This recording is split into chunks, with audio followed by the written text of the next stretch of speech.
I don't have a typical relationship with Halo. Most people who are Halo fans have probably had an Xbox 360 at some point in their lives, but I never had an Xbox 360. My first Halo game was Halo 2 on PC, but before that I was still a Halo fan. I was a fan of the lore. I read through almost all of the books that came out during the time of the original trilogy, and they were dope. I read through the novelization of the first game, played the second on PC, and that was it. I'd occasionally play Reach when I went over to my cousin's house, but my experience with Halo was definitely a single-player experience. This video is going to be about Halo 5, Halo Infinite, sort of, and it's going to focus on story stuff. I'm not an expert on Halo lore, and there are a lot of gaps in my knowledge, especially now, so bear with me. This is just my opinion. First off, a clarifying statement that'll just kick everything off. Master Chief isn't that great of a character besides his iconic quality. I know that's a beyond wild statement, but hear me out.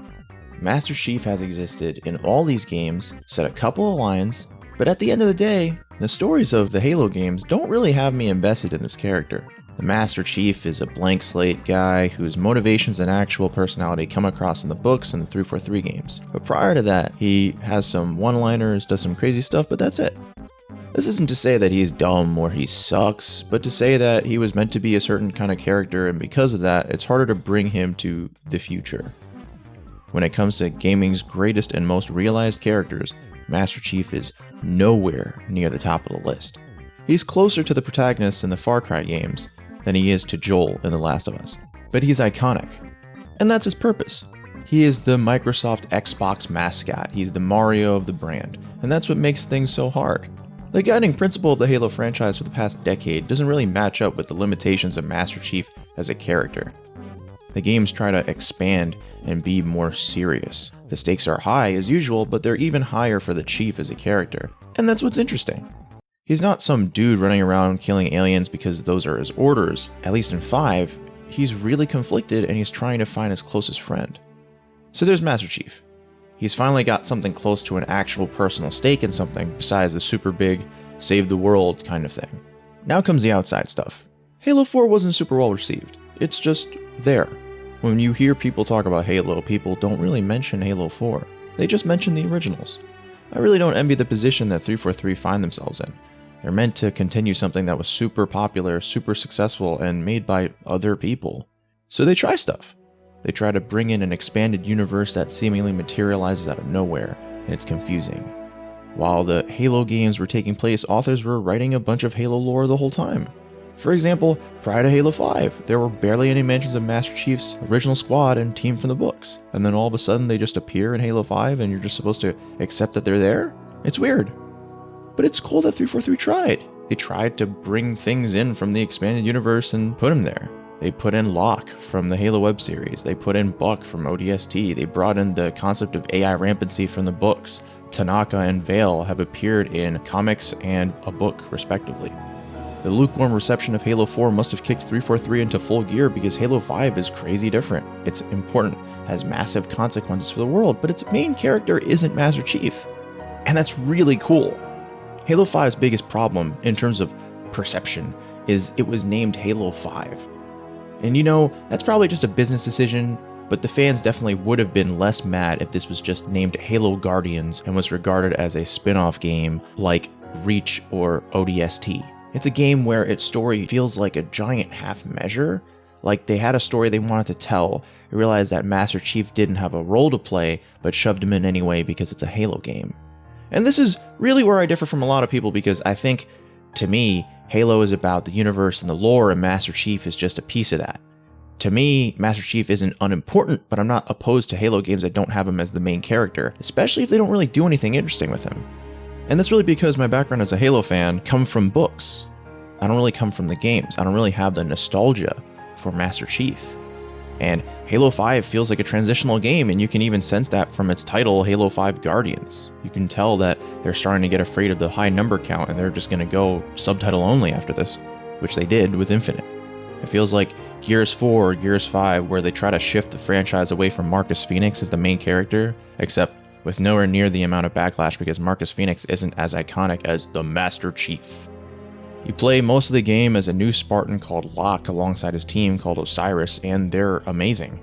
Seriously, I can't go through a day without watching the opening cutscene of Fireteam Osiris running down a mountain and shooting aliens. They're so cool.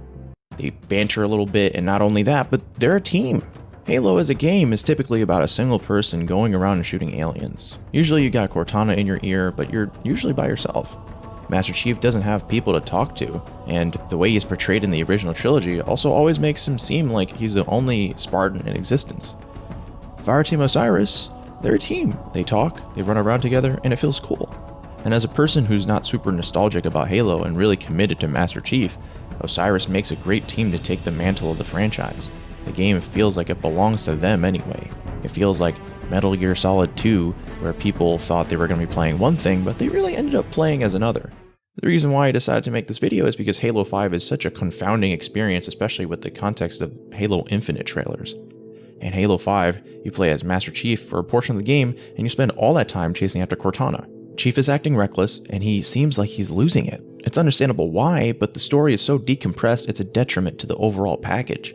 Halo 4 and 5 don't tell a complete self-contained story, and that's an issue. There's always something wrong at the end or something new to take on, and it never feels complete. It always feels like an episode of a TV show, except the episodes have 3-year gaps between them. Master Chief's arc of becoming a desperate and lonely soldier is pretty interesting. It flips the whole idea of him being a legend on its head. It's a subversion similar to something like The Last Jedi was for Star Wars. The only problem is that there's no space for the story to move further, and it just ends. Spartan Locke and the rest of Fireteam Osiris spend the whole game chasing him down and trying to save the world. I have to admit that while I thought they had cool designs, they were pretty forgettable for most of the campaign. It wasn't until Cortana was calling them out for their individual flaws that I really started to see them as a team and as people I was really rooting for. Edward Buck, you're an odd one. So much more experienced than the others. And yet you play second fiddle to children. Why is that? Is she calling you old? Too bad this happens 85% into the game. Halo 5 just isn't complete. If you cut out a couple missions, Halo 5 would have made great opening hours of a Halo campaign. You got the development of a new group, you got the Chief evolving as a character, and you got Cortana being set up as the main villain. By the end of Halo 5, I'm geared up for the next game that I make in my head. You play as Fireteam Osiris for most of the game probably, you try to take back outposts from Cortana, and then maybe at the end or halfway through the game, Master Chief pops out over his sadness and he's ready to kick ass with a vengeance. But that doesn't happen.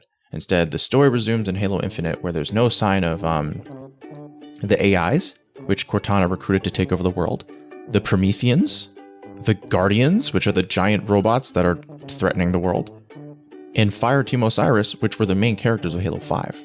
It's like all the things that 343 made in terms of changes or additions just got removed. Chief's suit is even back to looking like it came out of Halo 3.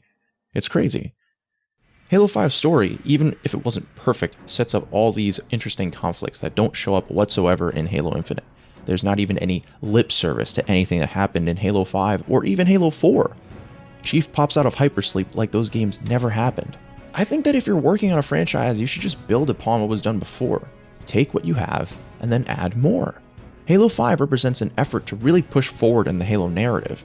It wraps in all these threads from the expanded universe and tries to make things a little more complex. Did it work? Not super well, but I really appreciated it. Halo 5's campaign doesn't seem like it's trying to tell any other regular Halo story. Master Chief goes through a lot. He makes irrational decisions and then loses his best friend.